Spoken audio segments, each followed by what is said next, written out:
还没跟您说呢，这个要曝光张林月的是那天爆料唐小小怀孕的姑娘，也是 Jerry 的前女友。Jerry 的前女友？这什么呢？这事儿我怎么听着这么乱呢？有什么乱的？那姑娘就为张林月跟 Jerry 分手，我觉得这是 Jerry 受益的。马总啊，Jerry 都做出那么大的牺牲了，您是否应该给他个台阶下呀？这个事儿呢，你和杰瑞好好商量一下。如果能够达到非常好的效果，我是可以考虑让他回归的，好吧？你知道吗？自从我在医院里面，医生告诉我怀孕了，我当时真的是太意外了，我太震惊了。因为我没有想到我这辈子还能怀孕，还能有自己的孩子，所以这个孩子对我的意义真的是太不一样了。我也知道我特别自私，我知道我想一个人把这孩子生下来，把他养大，我并没有顾及到你的感受，这对你很不公平。但是希姐，这可能是我这辈子唯一做妈妈的机会了。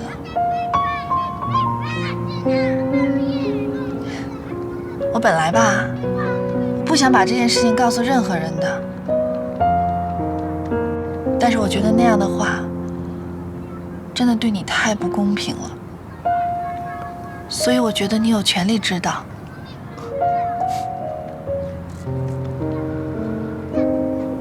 谢谢你。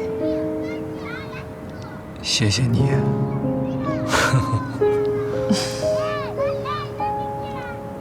哎，他们都哪儿去了？我去陪他们玩会儿。我马上就过来啊。好，来吧。我宣布一个人事任免决定，鉴于市场部唐小小辞职，公司正式任命齐丽为市场部总监，统领市场部的工作。谢谢大家，谢谢。我反对。按照公司先前的决定，是应该根据我们两个团队的销售业绩来任命市场总监。那么现在竞争还没结束，公司就提前决定了市场总监的人选，我觉着好像难以服众吧。李虎阳，我完全理解你的心情。可是，唐小小已经辞职了，你们这个团队现在是群龙无首，公司又面临着很严重的滞销问题，所以公司才提前决定让齐丽来担任市场部总监，这也是无奈之举。您刚才说理解我的心情，谢谢。但是相对于您的理解，我更希望得到的是公司的信任。我希望大家能够明白，唐小小和齐丽的竞争，并不单纯是他们两个人之间的竞争，而是我们两个团队为了公司的业绩在奋斗。我觉得，您刚才说群龙无首是吧？那好，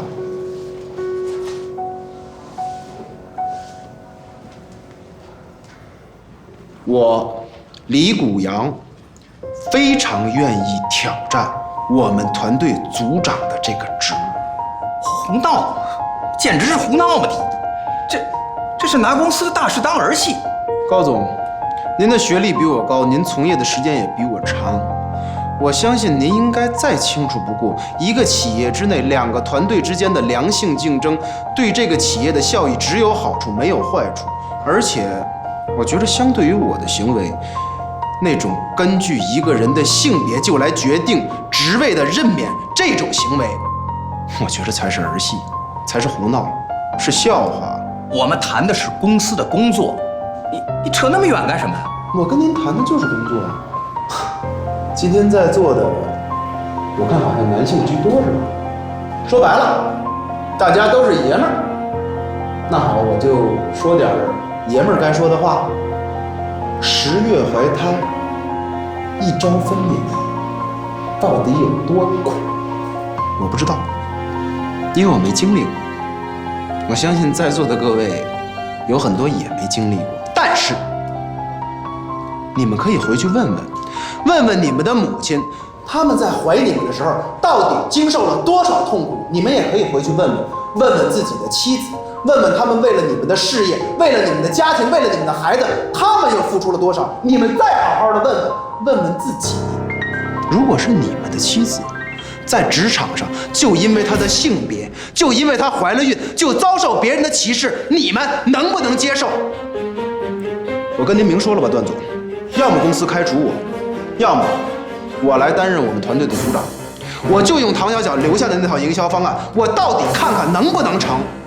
我再多说两句，我觉得这个公司里啊，有的人就是过河拆桥、卸磨杀驴，吃饱了就骂厨子，就这种人还口口声声说在公司要干什么事业，我就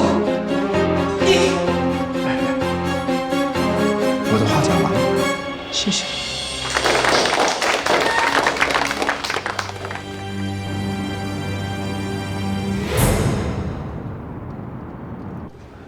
咱们这一组人跟小小姐都不是一天两天了。小小姐平时对大家怎么样，不用我多说，大家心里应该都有数。我就问大家一句话：我们这次能不能拧成一股绳，堂堂正正的打败齐力他们团队，然后把小小姐重新接回来，继续做我们的总监？大家有没有信心？有。开工。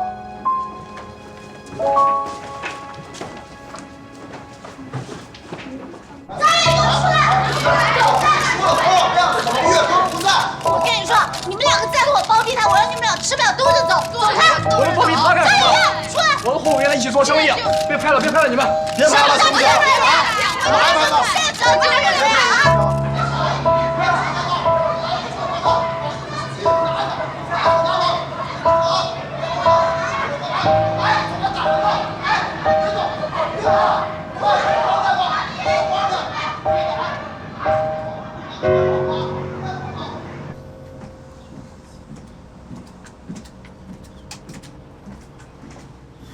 行了，你现在还没混到过街老鼠人人喊打的份上。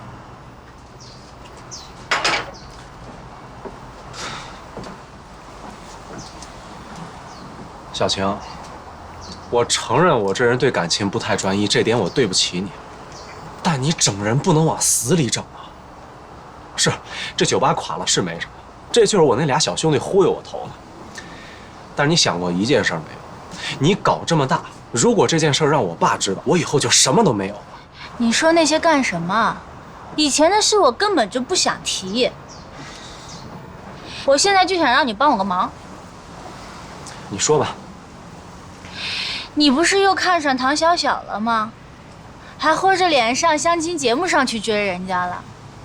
没关系，你继续追，捎带着把他跟王希杰给我拉远一点，他们走得太近。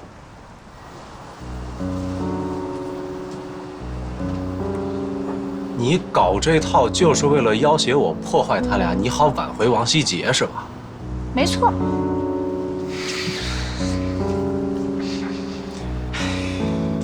你别怪我没提醒你啊！刚才闹事的人里面还掺和着群众演员呢，还有那个拿摄像机的也是我请的。如果你这次要是再敢玩消失不听话的话，让我把你人肉出来，我让你好好出名。哎你，咱们这么说啊，就你现在和王希杰这情况，你觉得你们俩有可能吗？用不着你管，我有我的杀手锏。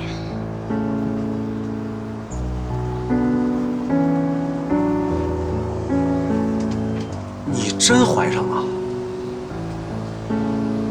我了？废话，不是你的谁的呀？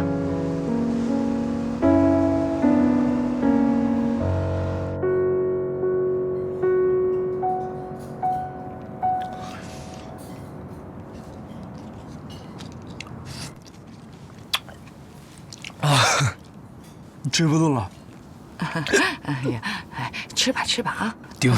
顶着了。你们上班族啊，整天吃那个盒饭，那小小一回家就狼吞虎咽的，跟你一样啊！多吃点啊，阿姨请你，你就多吃点啊。阿姨，您找我到底什么事啊？吃饱了哈？太饱了。这样，阿姨呢是找你有点事儿。这本来嘛，这家丑不可外扬，但是阿姨呢不把你当外人了。你看小小，你也知道她现在怀孕了。我是想让你劝劝她，把这孩子那个阿姨，我明白了，我是这么想的。我觉着咱们说的这些话应该当着小小的面去说。你说这孩子毕竟没在我肚子里怀着，我说了也不算呀。哎呀，不是，哎呀，我找你来呀，不是让你说服他去打胎，我是让你帮我说服他流产。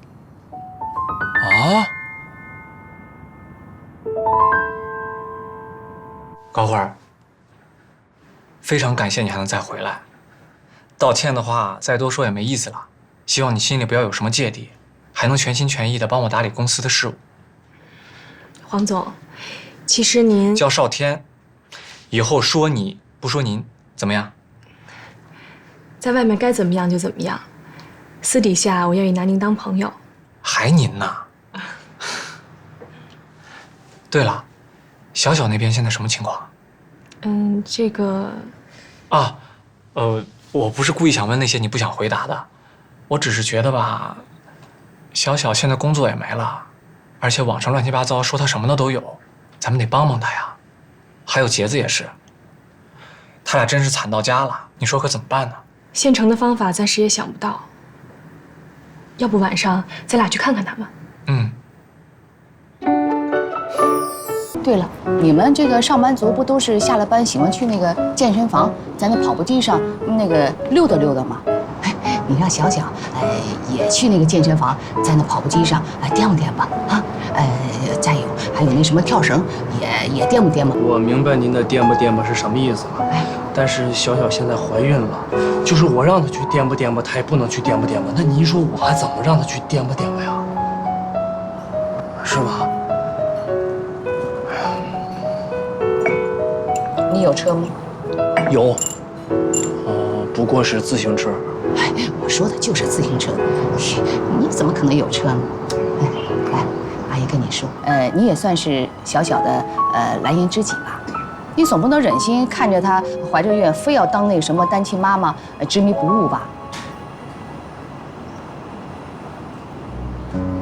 怎么着？想好了没有啊？阿姨，您敢看吗？您敢看，我就敢做。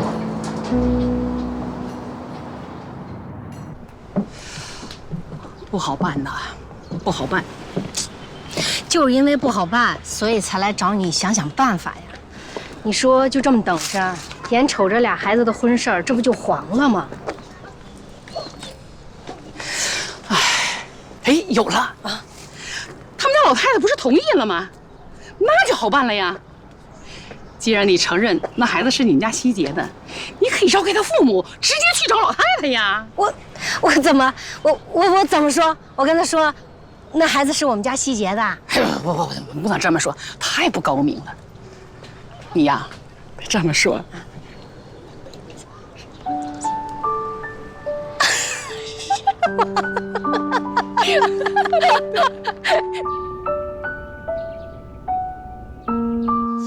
闻什么闻呐？我跟你说，你今儿绝对是来对时候了。我们家中午才是正餐呢，看有多少菜，多吃。你们家，我发现你跟他现在这么不见外呀。他一天到晚这伺候你吃，伺候你喝，为什么呀？他是不是想占你便宜啊？我告诉你，他占你便宜，我跟他没完。根本就不是，我们两个顶多就是同是天涯沦落人。那相逢何必曾相识，可以给我暧昧的啊！鲫鱼汤来啦！你看，我都说别等我，快，凉了不好吃了。来，多吃这个啊！哎，你也吃，吃啊！好吃吗？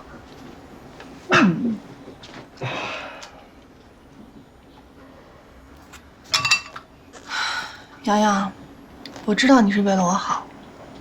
但是不管怎么说，齐力还是有能力的。如果他能真的接手这个烂摊子的话，可能还有挽回的余地。但是如果只凭你们几个人东一榔头西一棒子这么瞎撞，那可能这事儿就真的成不了了。我们总不能为了图自己的一时之快，来损失公司的利益吧？不是，我怎么就影响公司利益了？我怎么就图一时之快了？哎，你一直听着吧。就凭我对现在情况的这个分析，你觉得我比那个叫齐力的差很多吗？啊，另外一个，你现在把齐力空降到咱们部门来，咱们部门的人能服他吗？你这根本就不是帮助咱们部门，你这是反而是增加内耗，你明白吗？起不到什么好作用。说的也是有点道理，可是我觉得洋洋兄弟这步棋下的高，但凡聪明的人遇到这个局面，肯定会这么做。你也觉得对？其实对啊，别无选择啊。小小，我不是说你辞职啊，这么大个事儿，你就能被这小的不能再小的打击给打成这样，就辞了？你就只能在办公室里当 team leader 吗？还没反应过味儿来啊？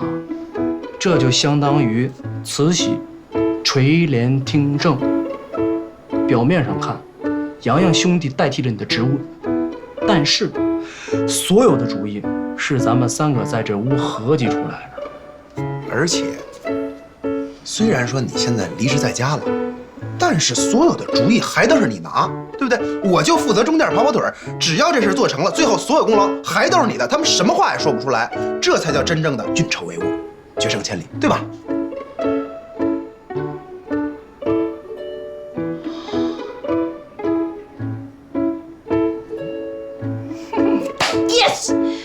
太高了，这招不是你说这么好的招，我怎么就没有想到呢？你是个公主，你从懂事的时候就有洋洋兄弟来护花使者，你什么都不用操心，什么用你想啊？什么都不用。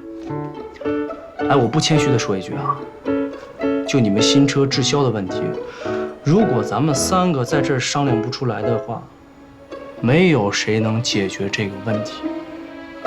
哎，你快说说。你有什么主意？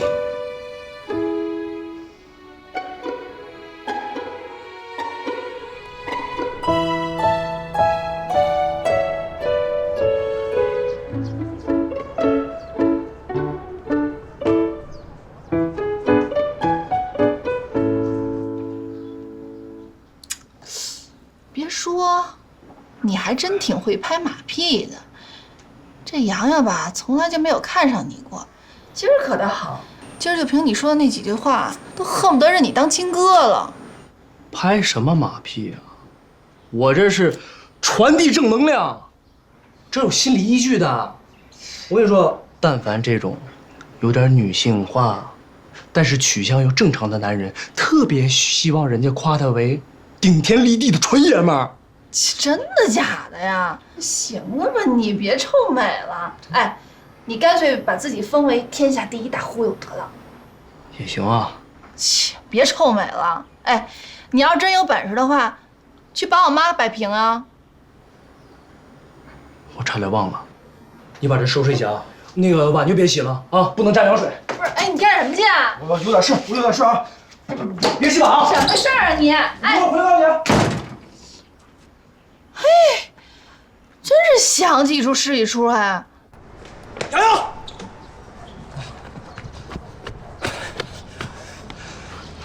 你怎么了，哥？什么事儿这么心急火燎的？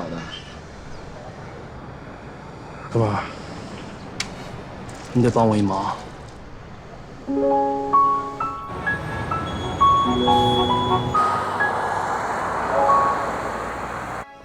喂，哎呀，你们在哪儿？我怎么看不见呢？啊？您看见我了吗？哦，看见了。你准备好了吧？那你跟上啊。准备好了吧？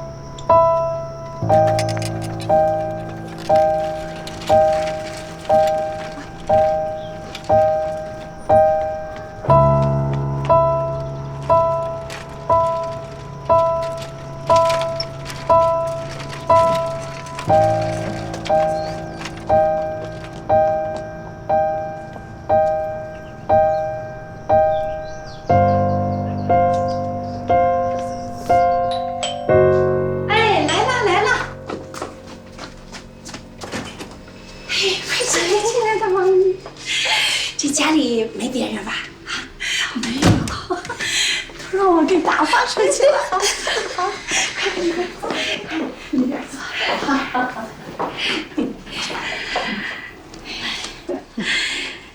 哟，你看看，这叫你大老远的跑过来。你说，要我说呀，您这家里就您一明白人儿。小小的爸爸一看读书人，书读得多，办事儿比较死板。他妈妈呢，就不太好说了。你说他对待小小那态度，就感觉这闺女不是自己亲生的似的，连我都看不过去。谁说不是呢？我呢一点办法都没有。你看我跟小小吧，隔着辈儿呢，有些话又不好多说。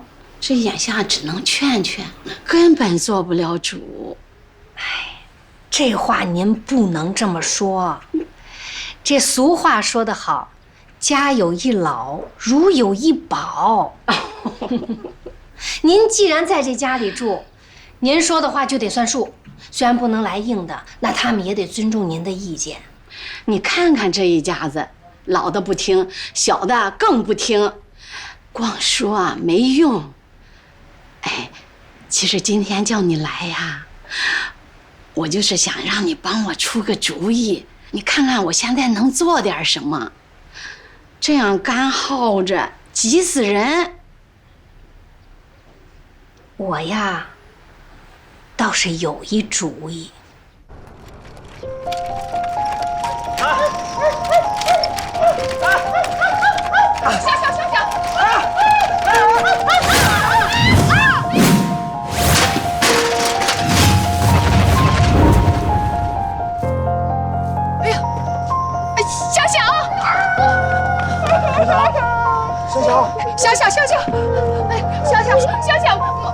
干嘛？洋洋，这怎么回事？阿姨，你想让小小也这样吗？千万别这样，干妈，特别疼。好啊，你们俩竟然涮我！你干洋洋，你到底是哪伙的你？王希杰，我好啊，你等着。哼，你们俩。哎，干妈。啊！我就这么把这户口本给他，能行吗？怎么不行啊？您是不是希望小小跟孩子他亲爹结婚，对吗？对呀，那不就得了啊？现在小小怀着孕，他总不能跟别的男的结婚吧？他只要去领证儿，肯定是孩子他亲爹。那倒也是啊。还有啊，据我观察，什么不结婚就想把孩子生下来，根本不是小小的真实想法。那你的意思是，他早就知道他妈妈不同意这门亲事儿，所以才想了这么一个把生米煮成熟饭的这么一招。他妈妈不是不同意吗？那他就跟他耗着。3个月后，这眼瞅着肚子大了，人流做不了了，他妈还能让他去引产呀？哎，也是这么个理儿啊。我早就表明态度了，我是支持他的。他怎么还不跟我说实话？那要不说小小这闺女孝顺呢，她怎么跟您说呀？说了之后让你跟他妈去掐去啊，这家不是乱套了？哎呦，真难为这孩子了，他想的也太周全了。哎，要不这么办吧，我把户口本给你，你赶紧给他们送过去啊。这合适吗？哟，这有什么不合适的？你就把那户口本往他眼前这么一拍，然后跟他说：“姥姥啊，只能帮他到这儿了，自己看着办。”行，啥都不说了，你就是我们家的大恩人。哎呦！瞧您说的，走，拿户口本去。好，这事儿可就全办拜托你了，放心吧。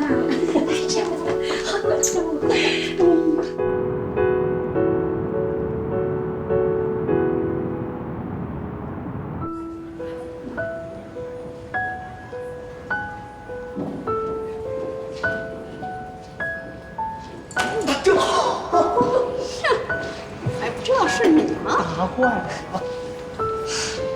哟，这不用工作，气色变得挺好的嘛。哎呀，我也觉着，这无事一身轻的感觉，怎么这么嗨心呀？嗨心，你是嗨心了，把这烂摊子扔给我，烦死我了。哎，你得给我进入工作状态，没准分分钟钟让你官复原职。哪能那么快啊？冰冻3尺，非一日之寒。你说好好的一项目弄成这样，我心里面还真挺舍不得的。但是没办法呀，现在没什么好的解决办法。适当的时候重新启动，可能会有一点机会。不是一点机会，是机会非常非常的大。这可得感谢你的前女友啊，江一晴。装包里头。好，好，好，抓紧了，赶紧给他们送过去。您就放心吧，等着我的好消息吧。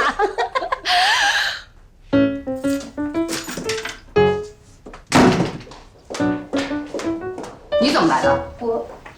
我这不是找老太太来聊会儿天吗？是吧？是我让他来的。你们都不在家，我不找个人聊聊天吗？妈，你跟他有什么好聊的呀？你这不是引狼入室吗？你说不出口也得说，真要是一直被他压着，你们娘俩就得一直受他的气。你记住了，他对你什么样，你就对他什么样。你那亲家母可不是个善茬。从现在开始，你就得摆出一种姿态来，不是为了你自己，也是为了你儿子。什么引狼入室了？怎么就引狼入室了？啊！我一边劝着你们家的闺女，我还得帮着你哄着你们家老太太，我怎么就是裸狼了我？嘿，哼，你还跟我来劲了？你以为我不知道打的什么主意吗？告诉你，就算我们家小小不明不白怀着孕，也轮不到你那个倒霉儿子当这个现成的爹。人家好歹也是客人，你进门就嚷什么嚷？哟，我们家才不是什么收破烂呢！就你这态度，我还真应该好好考虑考虑。千万别考虑，用不着，别再当了你们家的儿子，收那些人血狗不带劲的歪瓜裂枣。你说这故事要真演成了，你得抱个什么质量的孙子呀？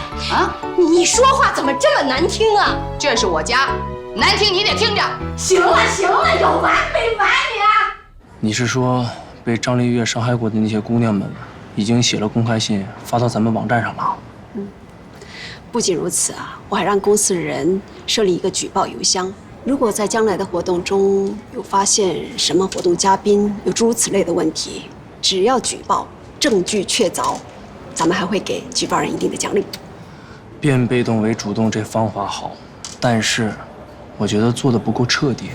我觉着啊，应该让观众不仅监督嘉宾，更重要的是监督我们，这样我们就可以把活动定义为一个不带有任何娱乐色彩、严肃且真实的相亲平台。哎，这挺好的。对，为什么没想到？笨的。哎，梅里真的还不行。我希望给我一个戴罪立功的机会。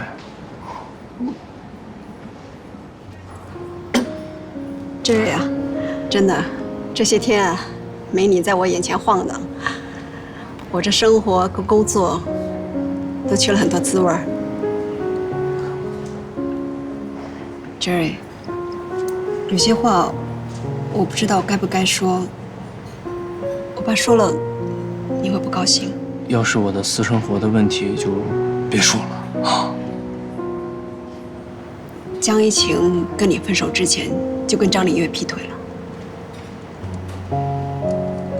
那天他来举报张丽月，无意中说漏了嘴。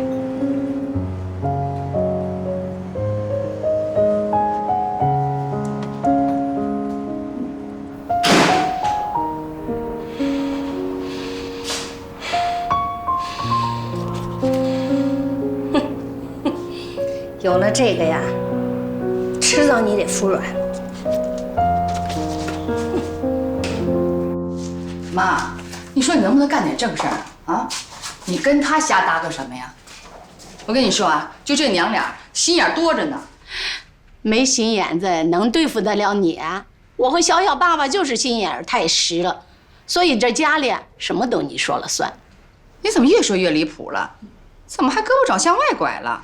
我是您亲闺女，那小小是我闺女，咱们才是一家人呢。你还知道是一家人？那为什么死乞白赖的逼小小打胎？反正我说他也不听，我现在不想让他打胎了。你终于想明白了。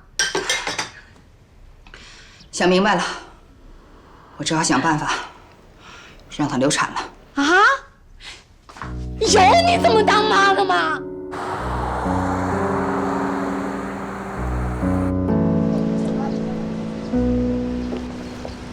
哎，发现目标，快！哎，唐小姐，听说您并非是自己辞职，而是被公司开除的，是吗？这些都是我的隐私，请你们不要再问我了，我已经说得够清楚了。请您坦诚回答我这个问题好吗？听媒体传闻，上次说的水分很大。意外孩子的父亲究竟是谁？意外孩子的父亲，请你们让开一下好吗？请你们让开好吗？都不想看。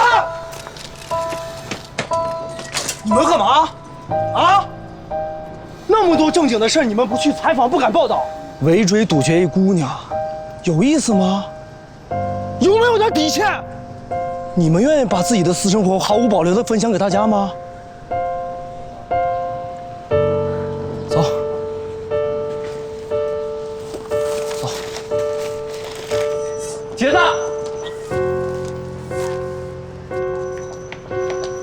没事吧？走吧，先走。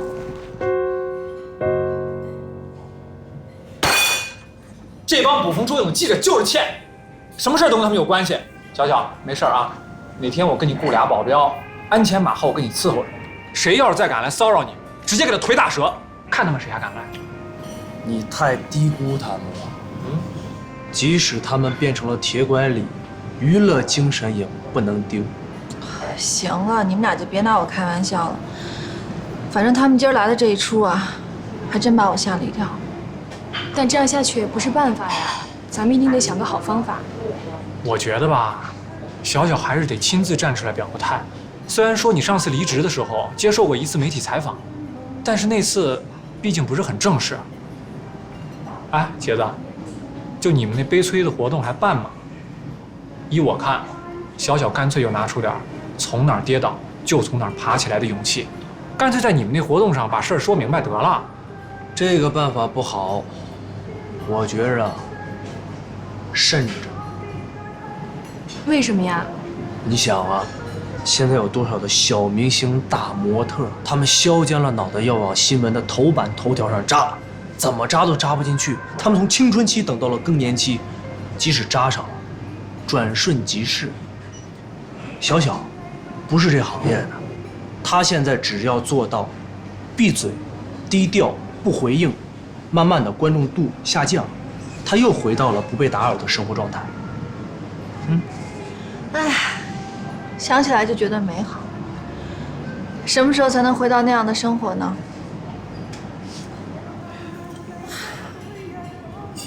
别想这些不开心的了，来，干杯。来，明天更美好。干杯。哎呀，要是没有这个王希杰呀，你这么多事儿啊，还真不知道怎么办呢。他这个人脑子真的挺快的。哪怕他这次说的再对，我也不能听他的。你什么意思啊？你不会是还要去参加那个相亲活动吧？也许对于我来说，用时间来降温确实是最好的方法。但是对于王希杰来说，这就等于是活活的等死。可是小小，那个只是一个项目啊。王希杰已经被停薪留职了，其实就是被开除了。你知道吗？他曾经跟我说，这个项目对于他来说，事业上升最重要的那个转折点。而且，他一直认为，一个男人必须要事业有成，要有经济基础，才有资格去谈家庭、孩子，还有妻子。在某种意义上，这个项目对于他来讲，就像我肚子里的孩子，对我一样。杰子，趁他们俩不在，我得好好批评批评你。肿么了？还肿么了？你说肿么了？就今天这种啊英雄救美的大好机会，你怎么不让我来呀？这要是让我赶上，那我在小小心里的地位就能直接从这儿能提升到这儿啊！我这立马就高大威猛了，你知道吗？这规定情境是我设计的，这不得赶上算吗？反正你以后不能总做这种喧宾夺主的事儿了啊！上次在医院的时候就这样。哎，你说你老做这种抛头露脸的事儿，万一哪天小小脑袋被门掩上了，看上你了怎么办？小小就是脑袋被门掩了，被门钩子抽了，被驴踢了，他都不会看上你。去你的！这你放心啊。说正经的，你说咱们就这么坐以待毙，干等着风头过去，能行吗？真不用帮小小做点什么？做得做呀。做什么呀？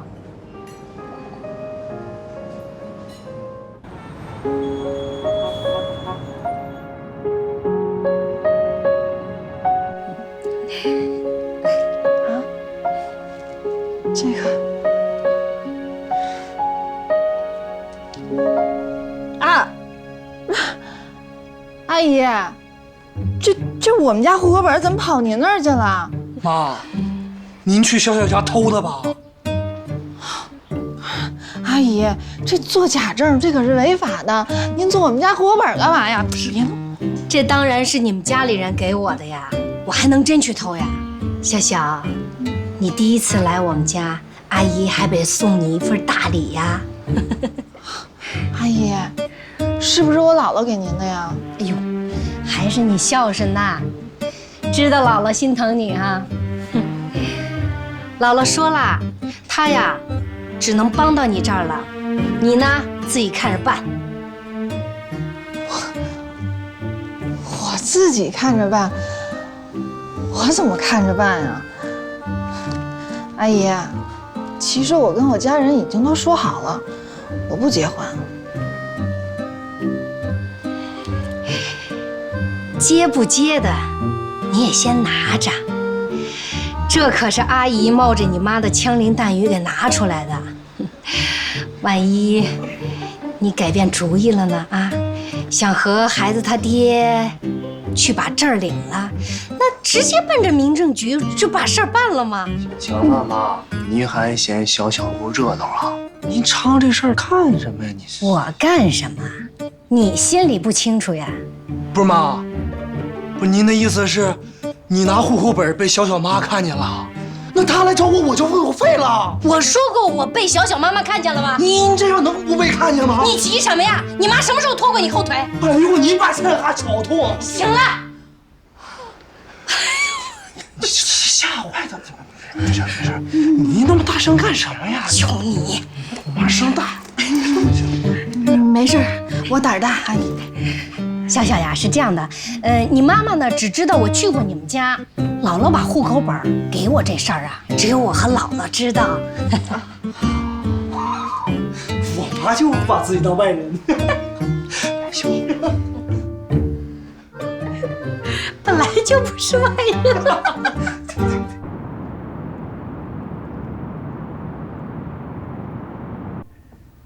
你小子这次能够放下面子把高慧给请回来，还真让我刮目相看。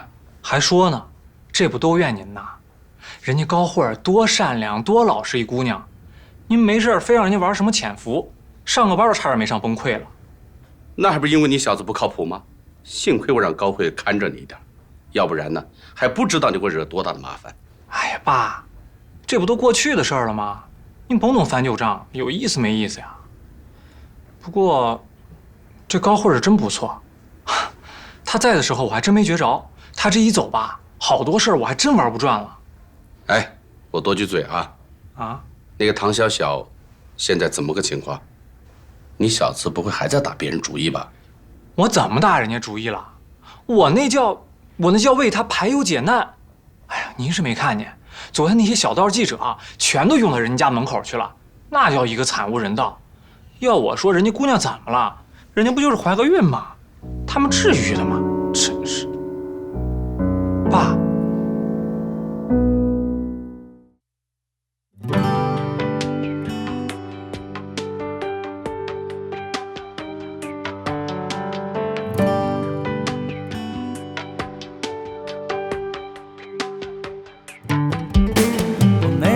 房，没有车，也没有对象，我没有忧，没有愁，整天乐呵呵。妈妈说你都30了，也该成家了。我30岁的时候，你都5岁了。妈妈两鬓的白发，在我心里发了芽，不再是懵懂的小娃娃，我也要成家立业啦。妈妈两鬓的白发，在我心里发了芽，不再是懵懂的小娃娃，我也要成家立业啦。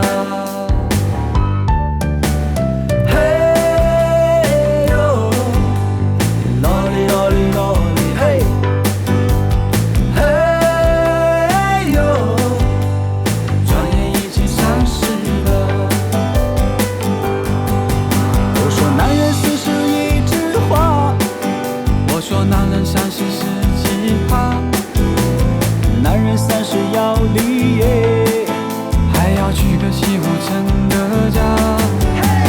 30说大也不大，30岁也不小了。30单身那是发傻，找个人就结了吧。